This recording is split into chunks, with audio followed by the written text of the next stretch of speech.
No, but the President, we're going to pull out for a minute to talk about the other bombshell in the news. The president just now saying that man is a disgrace about the ousted IG from the Intelligence Committee, Mr. Atkinson, who he fired late last night. And then the topic of the whistleblower, the president said, quote, somebody ought to sue his ass off. The president of the United States saying of the whistleblower, somebody ought to sue his ass off. Donald J. Trump just uttering those words after saying that the Inspector General for the intelligence community was a disgrace. Steve Schmidt, the Inspector General for the intelligence community, is a Trump appointee. He went to DOJ. He actually delayed the transmission of the whistleblower complaint.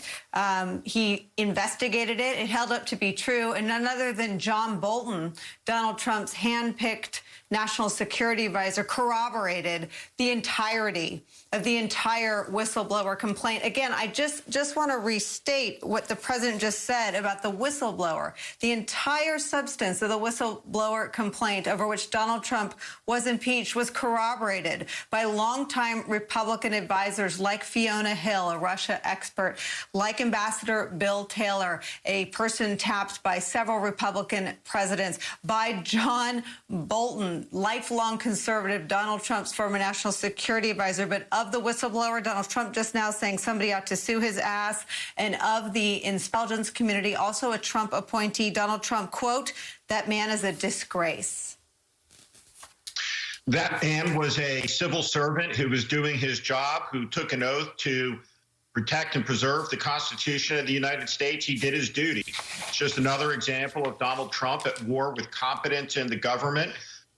What we see, again, is an example of the corruption of this administration and this presidency. And so there was a disgrace, and it was the moment that he attacked yet another hardworking, patriotic member of the civil service in this country who's simply trying to do their job. And I think it bears mentioning, Nicole.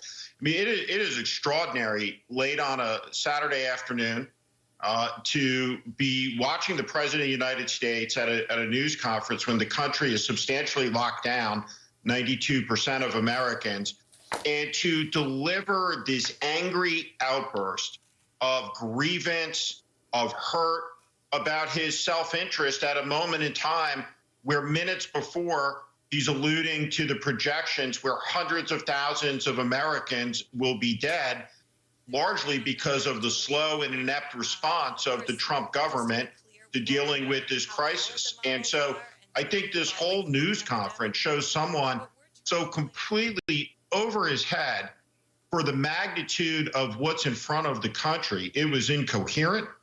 It was rambling. There's no specifics. There's boogeymen and grievances all over the place, from the unnamed governors to the unnamed healthcare workers who are hoarding the supplies. It really looks almost mentally like he's unraveling under the pressure. It's just an extraordinary, discomforting performance by the president of the United States in a crisis of great difficulty for the nation. We're going to dip back in and listen to Dr. Deborah Birx. All of the information to ensure that clients who come to the hospital are cared for. And then there's states in the middle that we're trying to figure out, are they changing or not? Each of those states and each of those epidemics within those states may have a different R value. And that is what we're trying to figure out. And it's very variable on each of these factors. But the bottom line is, and I think going into this weekend, it's really important for the American people to know this. Spain and Italy are moving through this. They are seeing their number of cases drop. They're seeing the number of people in hospitals drop. We are about, on our models and on the actual data, about 12 days behind them. At the same time, we see in the United States really good case studies of the impact at Washington State, of California, and then a series of smaller states where we're trying to learn from them how to do surveillance. And with these new HHS, Abbott ID Now kits, and I just want to thank Admiral Giroir for getting them out, being able to look at testing in a more comprehensive way so we can be doing surveillance and mitigation simultaneously so we can answer that very question. It's going to be very difficult to answer at this moment across the United States because each metro cluster is on a different pathway as they move through the epidemic. And I think we just really ought to emphasize through, because we see Italy, we see Spain moving through. And we hope to be in that same position. At the same time, as the president said, he's concerned about every single person that is succumbing to this virus. We all are. And that's why we're making sure that in this triangulation, they're tracking minute by minute. When we say FEMA and HHS is tracking minute by minute the ventilator, hospital, and ICU bed need, that's exactly what's happening. And also being flexible and responsive. To have DOD take 1,000 healthcare providers out of their medical corps is a very big deal. I was in the medical corps for 29 years. We never did that. So this is saying we respect and understand the importance and value of the American lives and doing that. But the R values will be variable by state. Can I just follow up? A week ago, we were talking about a county by county. Before I do that, you had breaking news last night. You know that. You saw that. Where I think the probable presidential candidate for the Democrats will be Joe Biden. And he agreed that I was correct when I stopped people from China very early, very, very early, from coming into our country. And Dr. Fauci said that was a very big moment because it would be a much different picture we have right now had we allowed thousands and thousands of people from the specific area, I don't have to go into it, from China, to come in highly infected. It would have been a very different thing. The other thing, so I appreciate the fact that he did, because I was called xenophobic, racist. I was called many things when I did that very early. And I got a lot of credit for it in the Federalist, because the Federalist covered the whole journey. And they said Trump was, I didn't speak to the author, respected author. They said Trump was right at every single move. And on top of that, he was going through a fake impeachment, a hoax. I was going through a hoax when I made the decision. And that does take a little time, and certainly a little thinking time. But I appreciated the fact that Joe Biden announced last night that he now agrees that I was correct. You saw the report come out that I was correct when I stopped people from China coming in at a very early date. President, can we talk about the Captain Crozier of the USS Roosevelt? Which one? What? Captain Crozier, who was removed, captain who was removed as the commander of the USS Roosevelt. I don't know if you saw the videos of sailors cheering for him as he left. Our reporting shows that some sailors have said that they are worried to re-enlist because they are not convinced that commanders are taking care of their health and taking care of them. Yeah. What do you say to them? Well, I don't know much about it. I can only tell you this. Here we have one of the greatest ships in the world, nuclear aircraft carrier, incredible ship with thousands and thousands of people. And you had about 120 that were infected. Now, I guess the captain stopped in Vietnam and people got off in Vietnam. Perhaps you don't do that in the middle of a pandemic or something that looked like it was going to be. You know, history would say you don't necessarily stop and let your sailors get off, number one. But more importantly, he wrote a letter. The letter was a 5-page letter from a captain. And the letter was all over the place. That's not appropriate. I don't think that's appropriate. And these are tough people. These are tough, strong people. I thought it looked terrible, to be honest with you. Now, they made their decision. I didn't make the decision. Secretary of Defense was involved, and a lot of people were involved. I thought it was terrible what he did. To write a letter? I mean, this isn't a class on literature. This is a captain of a massive ship that's nuclear-powered. And he shouldn't be talking that way in a letter. He could call and ask and suggest. But he stopped in Vietnam. A lot of people got off the boat. They came back and they had infection. And I thought it was inappropriate for the captain of a ship to do. I don't want to comment as to whether or not, but I agree with their decision 100%. In the back, please. Joe Biden actually just attacked you in a tweet. I don't know if you have seen it. He just what? Attacked you. He just said. Well, he didn't write anything. Look, he has people, he has professionals from the Democrats Mr. President, let writing. me just read what he said. He said Donald Trump is not responsible for the coronavirus, but he is responsible for failing to prepare our nation to respond to it. How do you respond to that, sir? He didn't write that. That was done by a Democrat operative. He doesn't write. He's probably not even watching right now. And if he is, he doesn't understand what he's watching. But just so you understand, it was very nice what they wrote out. I don't know, they released it at a strange time, sort of a strange time to release something like that. But he admitted I was right. And if you read the Federalist story, which most of you won't, because you don't want to, but you'd learn something, because if you go, it goes through a chart, times. I was early. Dr. Fauci, I don't think he's changed his mind, but he said it was a very important step when we stopped China from coming in from the specific area that was heavily infected. We'd have a whole different thing right now. So I don't really know what Joe Biden said. I don't really care. And again, I see every once in a while I'll say something, I'll make a speech, and then it'll be critiqued, and I'll get this beautiful, brilliant critique. Joe Biden didn't write that. Joe Biden didn't write that. He wished he did, but he didn't. Go ahead, please. Back. Sure. Wanted to ask Dr. Fauci a quick question. China has warned of a resurgence of the virus. Has the U.S. developed a plan if, in fact, a second wave of the virus does, in fact, occur here in the country? Yes, we do. I mean, one of the things that obviously is parallel with thinking about the possibility, as I mentioned a little while ago, about mitigation allowing us to turn the corner very much on the front burner, is what happens when we do, because the risk of there being a resurgence is real. So what we need to do, and I believe I said this before, but it's worth repeating, that what we need to have in place, and we will have that in place, is that as you then pull back, you have to have the capability of, in a very pristine, precise way, do the kind of containment when you do see it. Because remember, when you get to mitigation, containment takes the back seat because you're just struggling to mitigate. But when you get it down, you need to make sure it doesn't resurge. So that will require the ability to test, to identify, to isolate, and to do contact tracing. That's what we have to have in place, and hopefully we will at the time that we then pull back. Dr. Question for Dr. Ahn from the FDA. You mentioned the plasma. So these are this plasma that people that were infected that have now either recovered or they're doing well enough, and then they're transferring it to, is it family members? Can you walk us through that's working? Is it kind of like a case-by-case basis at a hospital? What are the results from that? I just was not familiar with that. So this is a situation where someone who's recovered from the virus, doesn't have the virus in their system at all, you can take plasma, and this is a pretty routine procedure. You can actually donate a couple times a week, a couple times a month, frankly, and give that plasma. That plasma contains the proteins in the blood that have the antibodies against the virus. You can take that, process it, and then give it to someone who's ill. And so that allows you to transfer that immunity. It doesn't have to be matched by family or anything like that.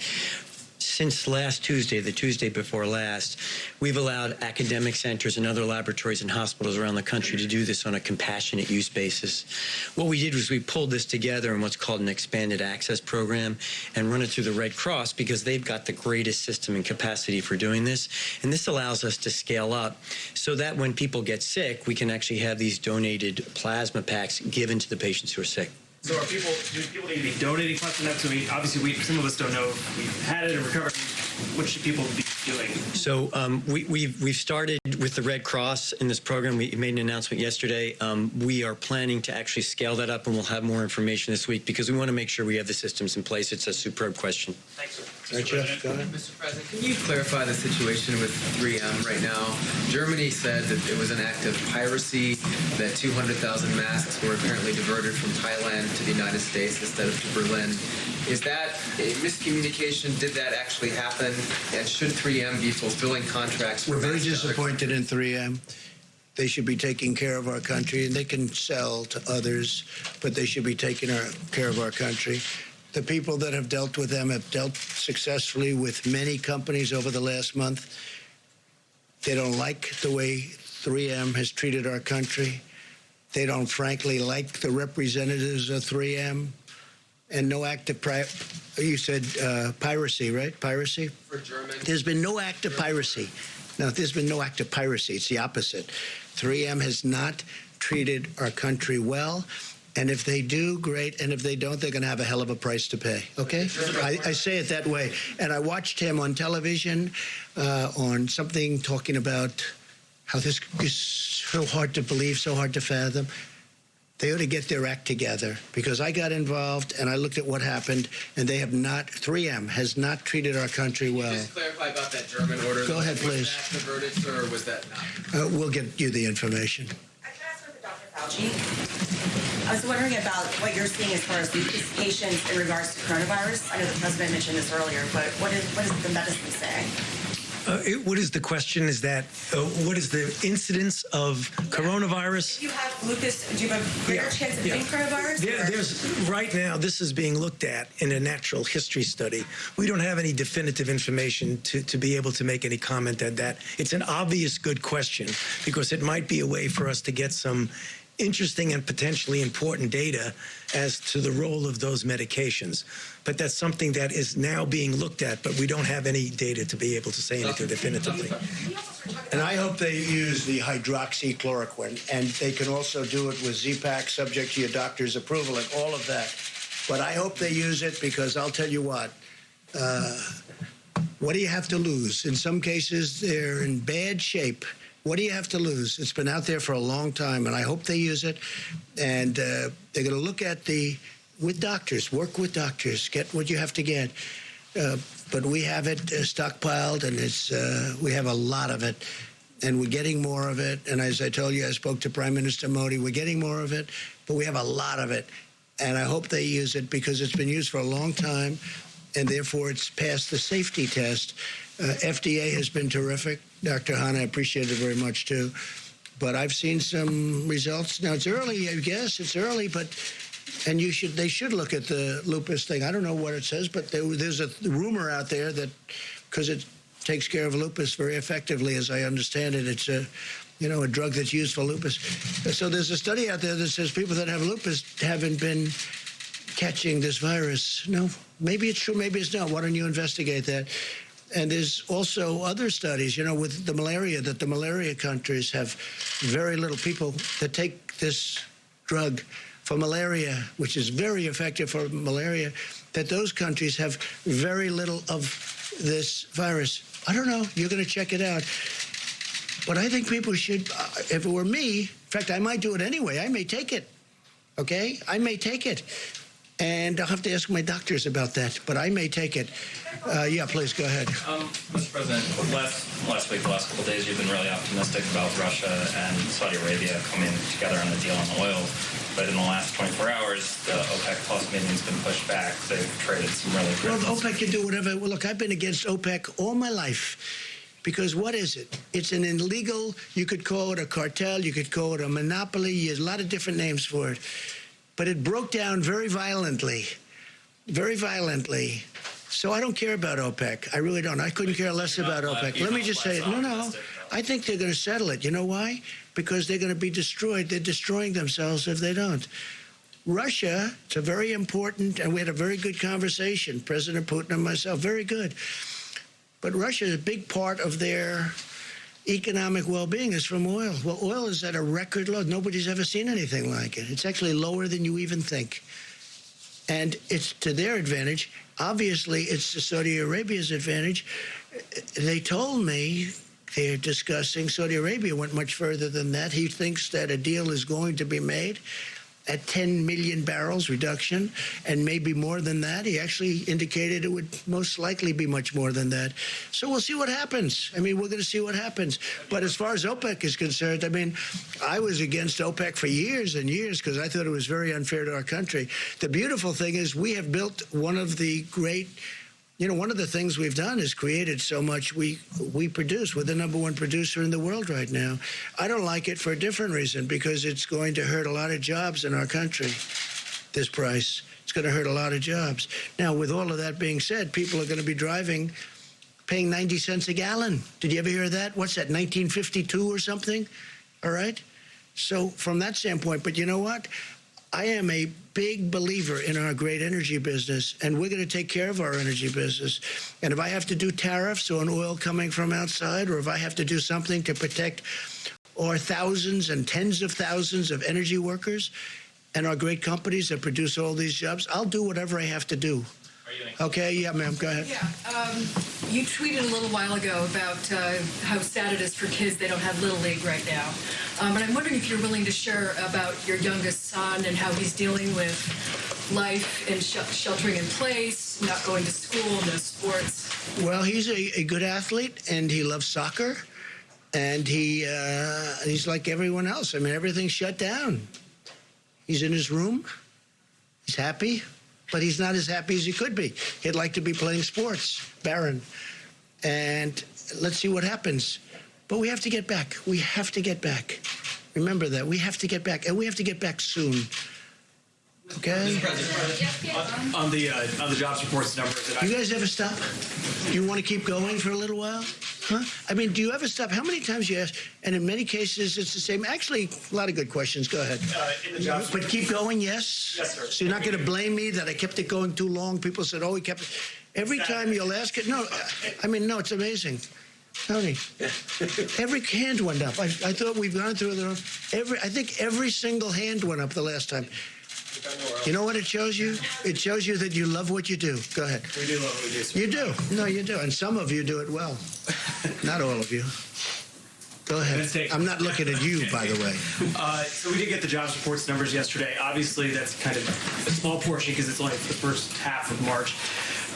Was there anything in there that was any sign of optimism? Obviously, we all saw the numbers, down in retail, down in hospitality. Was there anything that you said, okay, maybe with this virus, we will see some sort of net gain?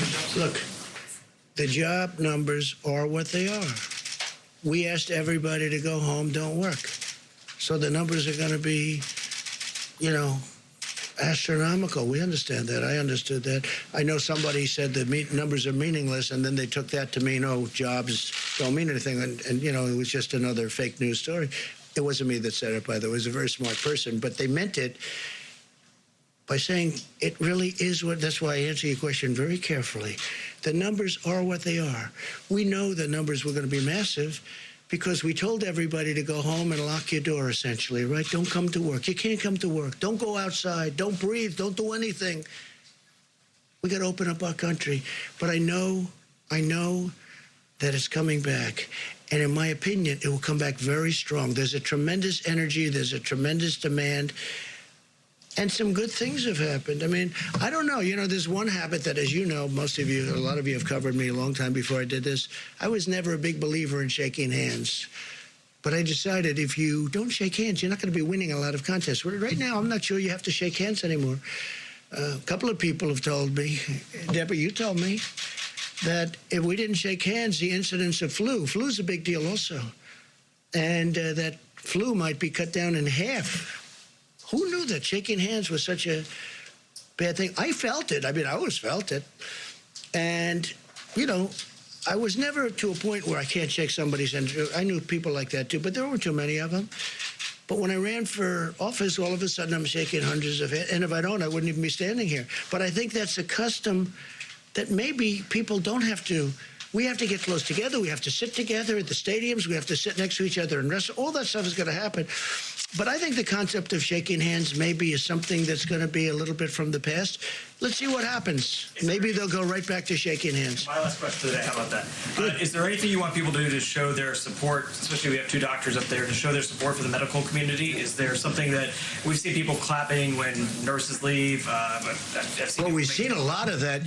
You might say something that I have seen such support. I saw this morning where everyone's they're clapping for fire department, they're clapping for police, but they are really these people are, you know what they're like? They're like, Tony, they're like warriors, Mike. They're like warriors. They were going into Elmhurst Hospital, which has been tragic, right near where I grew up in Queens. Going in, and the people in buildings are going, I mean, they're the rock stars. They're warriors. Nurses, doctors, first responders, what they're going through. And they don't even know what's going to happen. I mean, they go in. And by the way, even if they have great equipment, they're catching it. Great equipment. They have good equipment, they catch it. They catch it with good, with bad.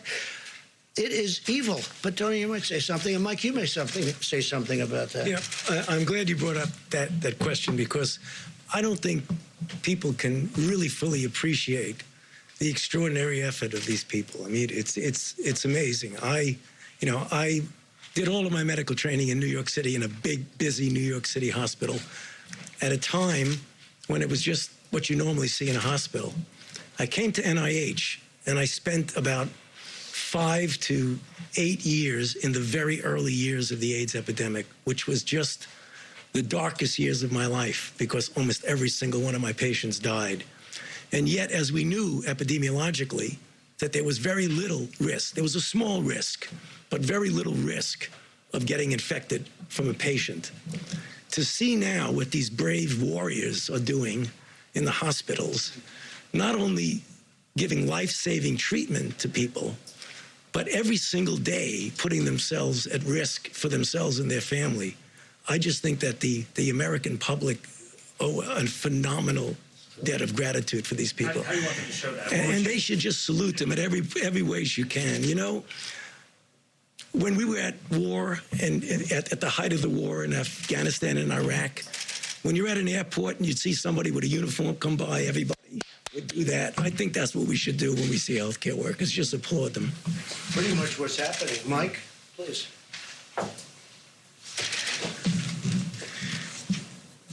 The stories are incredibly moving about what healthcare workers are doing every day.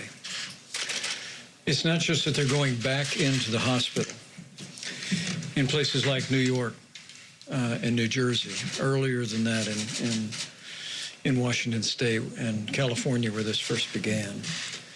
It's not just that they're providing care to people, but because of the nature of how contagious the coronavirus is, they're also supplementing for family. I mean, that's what gets to me. When I hear the stories that, understandably, in nursing homes and in hospitals, they're restricting visitors, then they should, to prevent the spread of the virus to be brought into the hospital or to be brought out. And so to hear the stories of healthcare workers who are holding up an iPhone while someone who's critically ill with the coronavirus may well be saying their last goodbyes to their family, and then to be there in those moments. I mean, our healthcare workers they're not just doctors and nurses today. They're supplementing for family, for people all across the country. And I just think, tomorrow's Palm Sunday. It's Holy Week in the great Christian tradition. And I have people ask me from time to time, send me an email or on the many conference calls that we have, they said, what can we be praying about? And my first thought is with the families who have lost loved ones and the patients who are struggling with coronavirus. But during this very special week, I just encourage people to pray for our healthcare workers. Pray for them and their families. They are really the hands and feet every day, not just of healthcare, but of the heart of the American people. And we are all grateful for them every hour of the day. Right. And think also about the Army Corps of Engineers. That's a little different, depending on where they are and where they're working. But the Army Corps of Engineers, throwing up a hospital in New York City, 2,500 beds in 3 days? I mean, think of that. And FEMA, what they're doing. And the National Guard is now delivering for the states because the states were unable to get. We'd drop it at a big warehouse where we're told to drop it. And the states were unable, some of the states were unable to bring it from the warehouse to the site. So we got the National Guard to become a delivery service, if you can believe it, and they would bring it. And some of those sites were dangerous sites. They were very dangerous sites. Think of that. It's been amazing. It's been amazing. I just think I've never seen anything like it. I'm so proud of this country.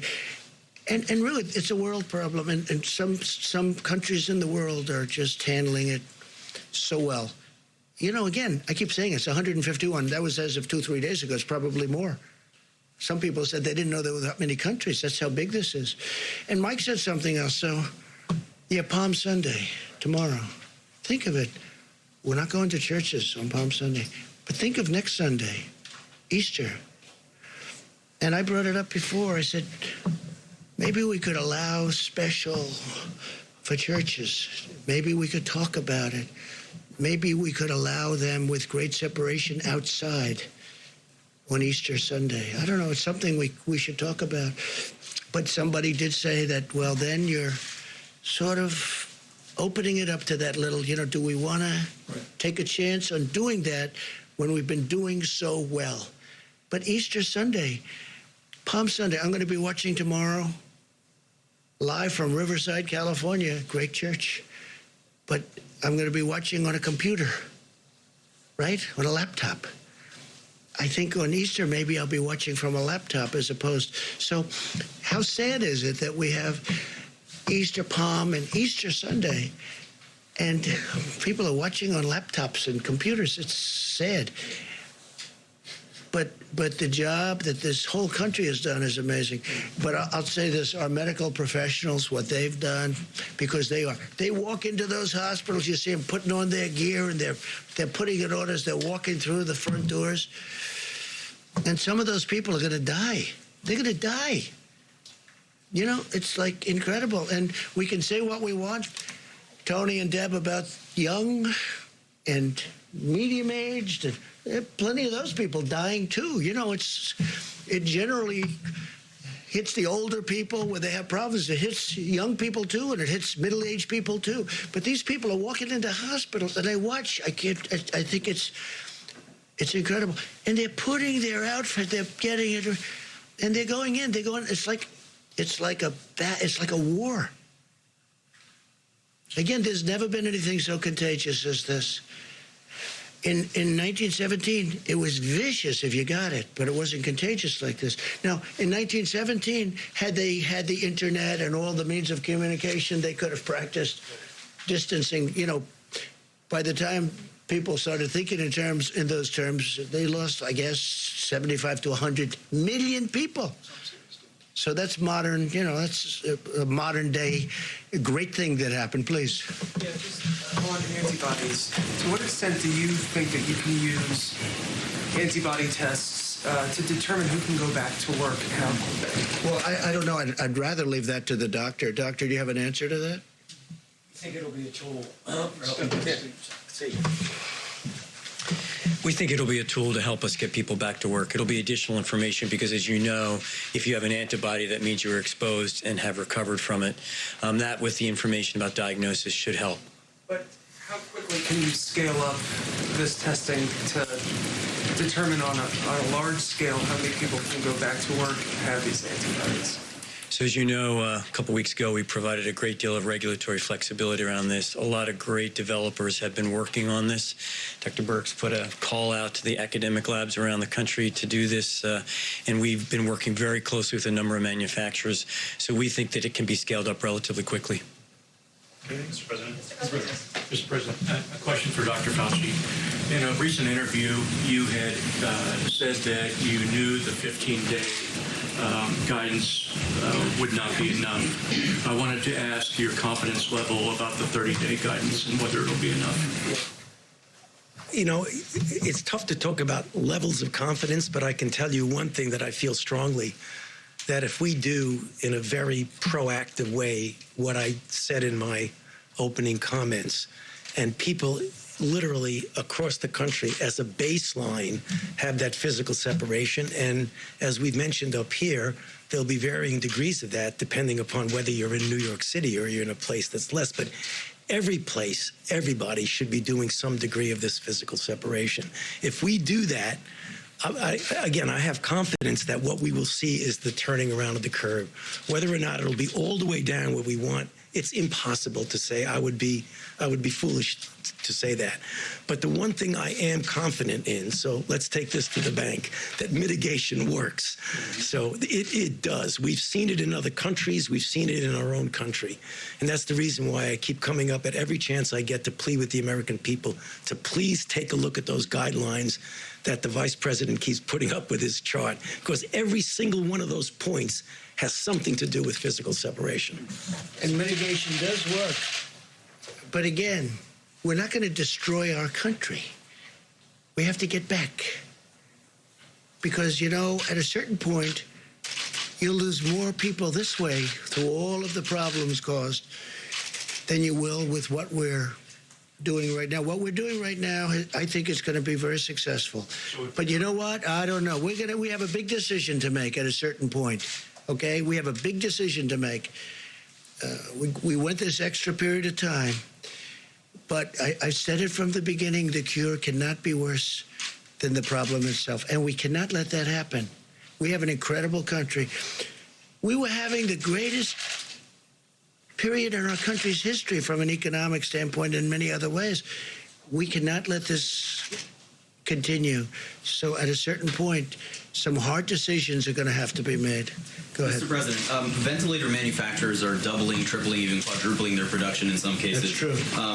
And yet medical experts and some of these manufacturers are predicting that there will still be shortages of tens of thousands of ventilators. Is it time for you to level with the American public that there likely will be shortages of ventilators in some cases? Could be. I mean, it could be you have shortages, and it could also be that you have some that have way overestimated the number of ventilators they need. We think that, we have a good amount ready to move. I mean, literally, like an army. They're ready to move to any hotspot. But some of the ones that you're talking about, always a nasty question from CNN, but some of the ones, because I think that, frankly, because you know what, you've asked that question about 10 times over the course of about a month. Look, we're mobilized and ready to go. We have a lot of ventilators ready to go. And if we had given them all out, we wouldn't. And you would be overstocked in many areas. What we're doing is we have a very good plan to take from some areas, even though we have the 10 or almost the 10,000, we're also taking from areas that won't be as badly hit as today we think they will be. There will be some areas hit harder than we think, and there's nothing that Deborah or Tony or any of these professionals can do about it. This thing moves in a lot of ways. But what we're going to do is we are going to have, and you look at us compared to a lot of other countries, we're in much better shape. But these professionals have done an amazing job. Now, over the next week, in 2 weeks, it's going to be a very, very deadly period, unfortunately. But we're going to make it so that we lose as few lives as possible.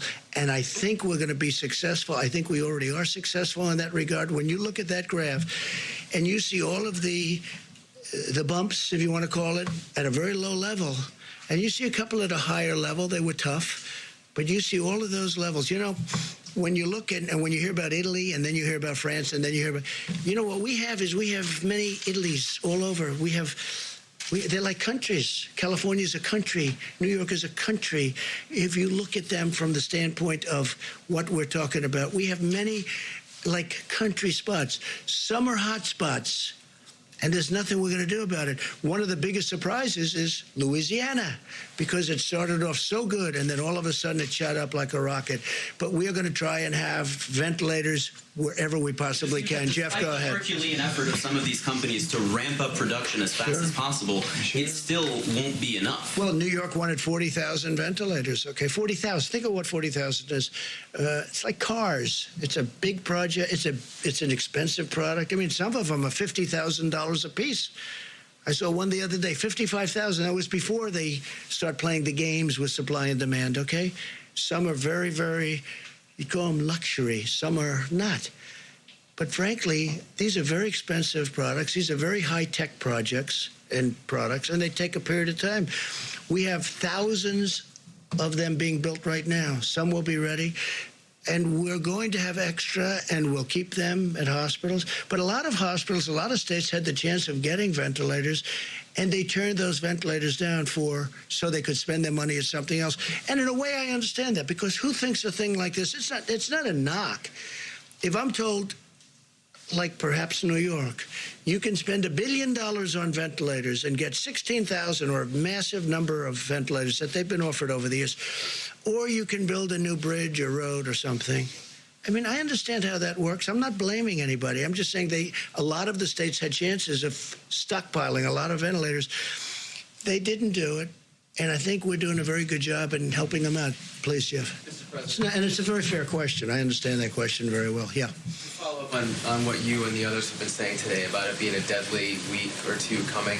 Can you give us a sense, or perhaps Dr. Birx, of what that means numerically? I'd like to ask also, I'd like to say, we know pretty much the line of attack. We know the numbers.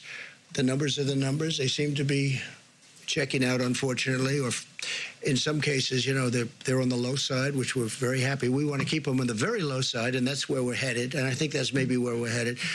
But I'd like to ask maybe you and Tony, where is the week or the number of days of greatest attack? What will be our worst day, if that's possible to determine? I think that's what you're asking, right? And how many deaths exactly are you expecting?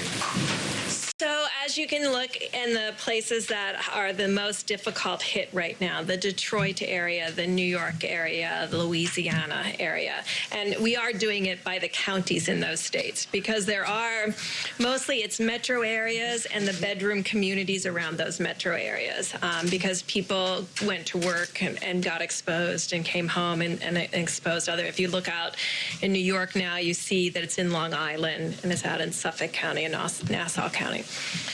All of those counties, Wayne and Oakland, they're all on the upside of their curve of mortality. So you know when you get to the peak, you come down the other side. And when will that peak be? So by the predictions that are in that healthdata.org, they're predicting in those 3 hotspots, all of them hitting together in the next 6 to 7 days. Are you thinking tens of thousands of deaths in that period of time? You can go to the website. It's variable. Each one of those communities is different, but you know where New York is, how much their mortality has been, and you know what we're seeing today are the people who were infected 2 or 3 weeks ago. If mitigation in New York worked, and we believe it is working, the cases are going to start to go down, but the mortality will be a lag behind that because of the comorbidities and other conditions. So that's why all of the predictions are that this next week, and I think we said this last Sunday when we talked about the charts, and it's difficult to do. And we tried to prepare the American people to understand that you have to, as much as you go up, you have to come down the other side because coming down is a reflection of the cases that were coming in before. Would you rather not say a number? I'd rather not say a number, but the numbers are available if you go to the website. I mean, you can see that there's several hundreds per day in New York. And I think Governor Cuomo has talked about that increasing still into the 500, 600, 700 range a day. So, you know, that's very concerning to us. We, again, applaud the healthcare workers who are doing every single thing humanly possible to save more lives. And we are ensuring on a ventilator by ventilator, day by day, to get them there so that we can say and we can be there when they need it. Because we are supposed to be that group that comes in after all of the resources are exhausted. And we really applaud what Oregon did. And we really applaud what the governor is doing about moving between the states, between the different counties to bring them to New York, because that's what's needed today. A different place will be needed tomorrow. You mentioned, just to follow up on something apparently you said yesterday, that you had some concerns about Pennsylvania, Colorado, and Washington, D.C. Could you expand on that? We're watching them because they are starting to go on that upside of the curve. We're hoping and believing that if people mitigate strongly, the work that they did over the last 2 weeks will blunt that curve and they won't have the same upward slope and peak that New York, New Jersey, Connecticut, and part of Rhode Island are having. So this is a very important, the next 2 weeks are extraordinarily important, and that's why I think you've heard from Dr. Fauci, from myself, from the president and the vice president, that this is the moment to do everything that you can on the presidential guidelines. This is the moment to not be going to the grocery store, not going to the pharmacy, but doing everything you can to keep your family and your friends safe. And that means everybody doing the 6 feet distancing, washing your hands. No, so, I mean, ditto to everything that Dr. Berg said, but also to emphasize why it's so important to do that, because we're looking at 3 or 4 really key hotspots that are still going up it's absolutely essential that the ones that are down at that lower level that Dr. Burke showed the other day, those communities where they're still going up, we've got to make sure we don't have multiple waves of peaks. That's going to be the answer to the question of when we can start pulling back. Because if you keep having multiple peaks and different waves, that's going to make it very difficult. We put your foot on the exactly what I said just before, and I keep repeating. Just make sure everybody does at least the minimal amount of that physical separation, because the virus has no place to go if you're physically separated. And one of the reasons that I keep talking about hydroxychloroquine is that the question that nobody ever asks, and the question that I most hate the answer to, is what happens if you do have a ventilator? What are your chances? And I just hope that hydroxychloroquine wins, coupled with perhaps the Z-Pack, as we call it, dependent totally on your doctors and the doctors there. Because you know the answer to that question. If you do have the ventilator, you know the answer to that question. And I hate giving the answer. So I don't want to get them there. I don't want to get them there. There's a possibility. And I say it. What do you have to lose? I'll say it again. What do you have to lose? Take it. I really think they should take it. But it's their choice. And it's their doctor's choice or the doctors in the hospital. But hydroxychloroquine, try it if you'd like. The other thing, if you have a heart condition, I understand, probably you stay away from the Z-Pack. But that's an antibiotic. It can clean out the lungs. The lungs are a point of attack for this horrible virus. But when you have a ventilator, don't ask the answer because I hate it. If you have it and it's working beautifully, I don't like the answer because it's not a very high percentage. So I want to keep them out of ventilators. I want to keep them, if this drug works, it will be not a game changer because that's not a nice enough term. It will be wonderful. It'll be so beautiful. It'll be a gift from heaven if it works. Because when people go into those ventilators, you know the answers, I know the answers, and I'm glad you don't write about it. Mike, please. Well, you've heard from the experts what our task force has heard, that it's going to be a difficult week for the American people. You will see testing increased around the country, and so cases are going to continue to rise across America. And before I give a few facts relevant to an earlier question about ventilators, let me add my voice to what the president just said and what all the physicians who've spoken has said. Even though we see the losses rising in the days ahead, do not be discouraged, because there is evidence across the country that Americans have been putting the social distancing and mitigation into practice, and it is making a difference. We are seeing it in the new cases that are being reported. Because remember, families that experience loss up to this day and in the next week have a loved one who contracted the coronavirus, in most cases more than 2 weeks ago. In many cases before social distancing and mitigation efforts were put into effect.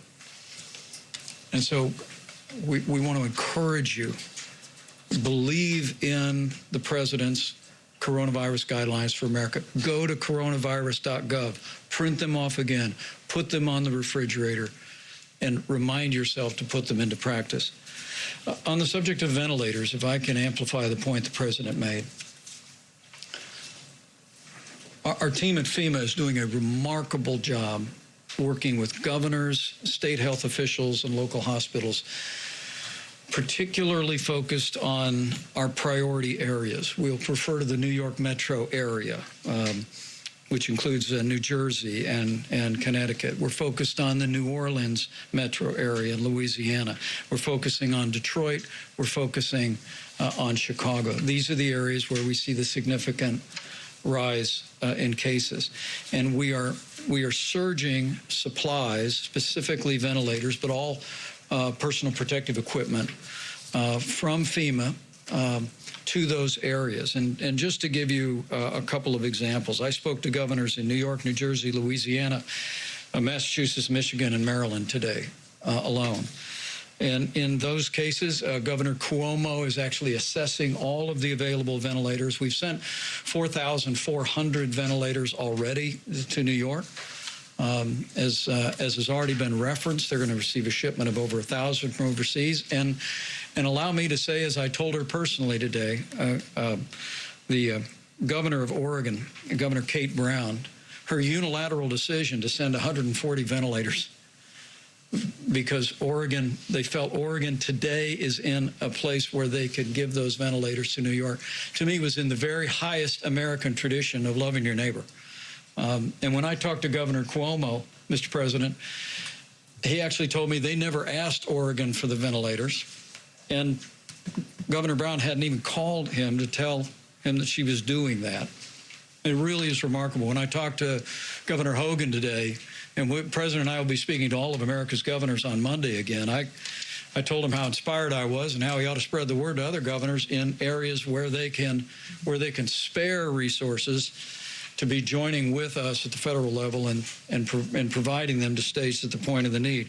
But just a few for instances. As we track New Jersey, as I told Governor Phil Murphy, we deployed 200 ventilators to New Jersey today. Louisiana, where we're monitoring literally hour by hour what's taking place in New Orleans with some encouraging news, but still great challenges. Yesterday, you heard the president say that we deployed 330,000 gowns that have been delivered to the public health systems and hospitals there, 200 ventilators. I spoke to Governor Charlie Baker today and was able to inform him. We're watching Boston area very closely. 100 ventilators are deploying today. I spoke to Governor Gretchen Whitmer today. Detroit is experiencing a significant number of cases. We're watching it carefully. And today, FEMA directed 300 ventilators to Michigan. Again, as the president said, we're all working our hearts out. But what I want to say to American families and what I want to say to healthcare workers is that we are going to identify the resources, leave no stone unturned, and we are going to focus resources on those areas in the order that they emerge. Now, the last thought is back on mitigation. We are hoping that we do not see other major cities in the country experience what Seattle experienced, what greater New York City area is experiencing, what New Orleans is experiencing, and that's all in the hands of the American people today. So I just want to encourage you, coronavirus.gov, put into practice the president's coronavirus guidelines, and you will do your part to save lives, protect the American people, and ensure that we will have the resources to meet this moment wherever the need should arise. Mr. President, you spoke earlier about the SBA loan program that got up and running yesterday. But we're hearing from a lot of small business owners a lot of concerns about whether they will get this money.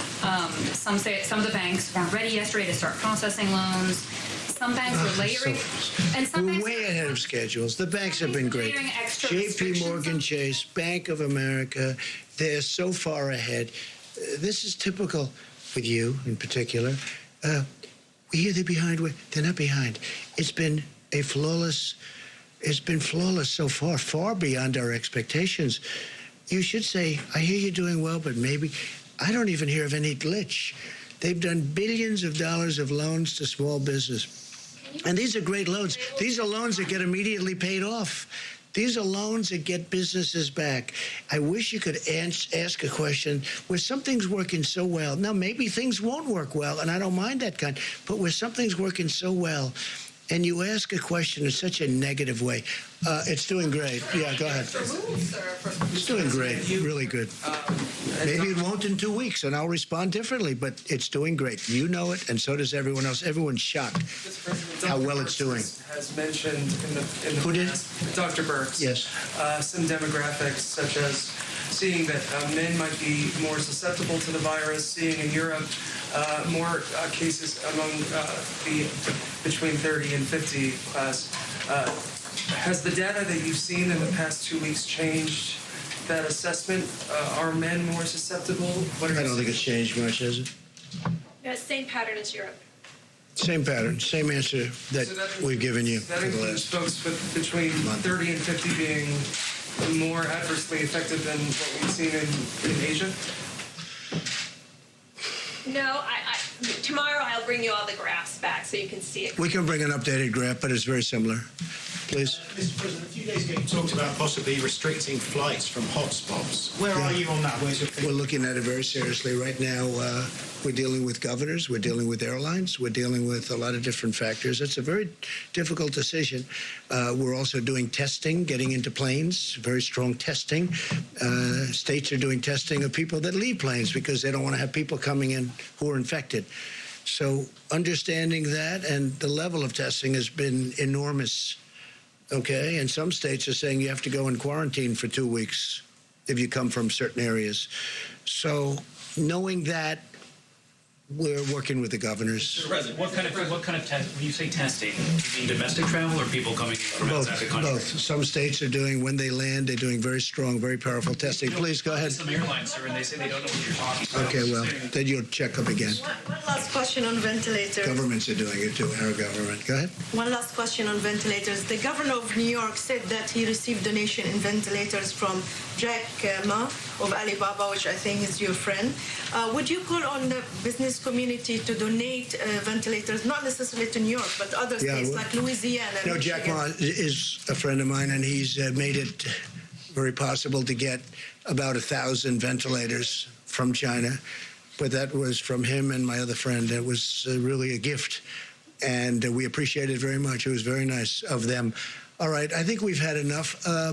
We'll be seeing you very soon, and I'm sure that you know that all of us are going to be working very hard. We're working very hard. We are really coming up into a time that's going to be very horrendous, probably a time like we haven't seen in this country, wouldn't you say? I mean, I don't think we've seen a time like this in the country, and we're getting to that point where it's going to really be some very bad numbers. We want to keep those numbers a lot lower than they would have been, and we will do that. We have tremendous talent working. We have tremendous people, and that includes governors. That includes everybody. Everybody's working, but unfortunately, we're getting to that time when the numbers are going to peak, and it's not going to be a good-looking situation. I really believe we probably have never seen anything like these kind of numbers, maybe during the war, during a World War I or II or something, but this is a war all unto itself, and it's a terrible thing. We will be seeing you soon. We'll keep you totally abreast. We're also going to be releasing new ventilator numbers because we have a lot of them coming and a lot of them going to different locations, and we appreciate it very much. Thank you. Thank